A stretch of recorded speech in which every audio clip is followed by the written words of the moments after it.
Welcome, delightful listeners, to another riveting episode of the Daily Dose of Delight podcast. I'm your host, Jenny, here in our cozy studio, ready to unravel the latest headlines. And I'm Michael, attempting to bring a dose of reality to Jenny's delightful dreams. Today, folks, we've got a story that's less about delight and more about, well, you tell us. Because, buckle up, buttercaps, Benjamin Netanyahu has nominated Donald Trump for the Nobel Peace Prize. You heard that right.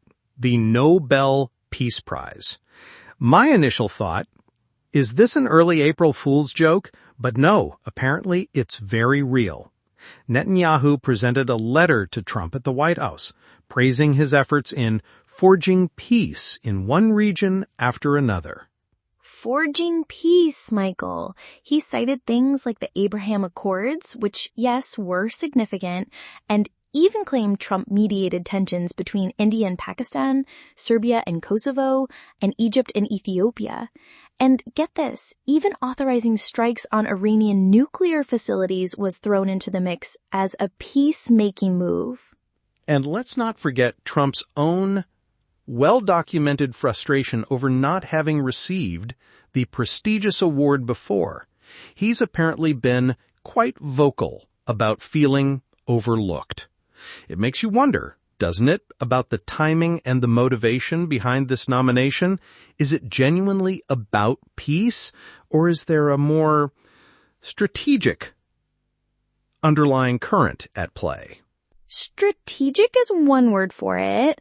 When you hear Benjamin Netanyahu say, and I quote, he's forging peace as we speak in one country, in one region after the other, after, let's be honest, recent military actions and ongoing conflicts, it makes you pause. It's a statement that for many might feel a little disconnected from the current global reality. Peace is usually about de-escalation, not missile strikes. Exactly. It's hard to reconcile the image of a peacemaker with a leader who has at various times been criticized for inflammatory rhetoric or for actions that have arguably destabilized certain regions.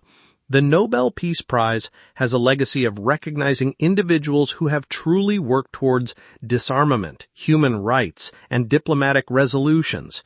This nomination from this particular source feels controversial, to say the least. It does, doesn't it? And this isn't his first nomination, by the way. He's had others in the past for the Abraham Accords, but this one, coming now, raises a lot of eyebrows. It begs the question, who genuinely looks at the situation and thinks, yes, this is a clear-cut case for the Nobel Peace Prize? Who indeed?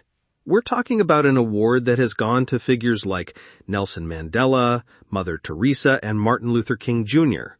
Their contributions to peace were undeniable, often at great personal cost, and through unwavering commitment to nonviolence and reconciliation. To place this nomination in that same lineage, well, that's where the criticism really starts to hit home for many people. It really does make you wonder.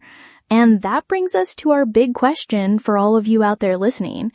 Given everything you know about the Nobel Peace Prize, about the current global climate, and about the individuals involved, who genuinely would support this nomination, and why? We'd love to hear your thoughts on this because it's certainly sparked a lot of debate. And while you're pondering that, don't forget to subscribe to the Daily Dose of Delight podcast and hit that bell button so you never miss an episode of our delightful and sometimes very debatable discussions. Your engagement really helps us bring these conversations to more people. Absolutely. Your support means the world. And honestly, this is the kind of news that gets us talking, gets us thinking, and hopefully gets you thinking too. It's a reminder that headlines often have layers, and it's up to us to peel them back and see what's really going on. Indeed. And regardless of where you stand on this particular nomination, it certainly provides a fascinating lens through which to view international relations and the shifting political landscape. It's never a dull moment, that's for sure. Never.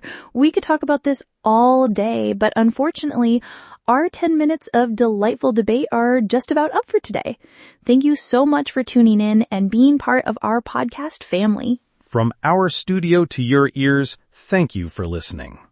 Bye for now. See you next episode and stay connected for your next dose of delight.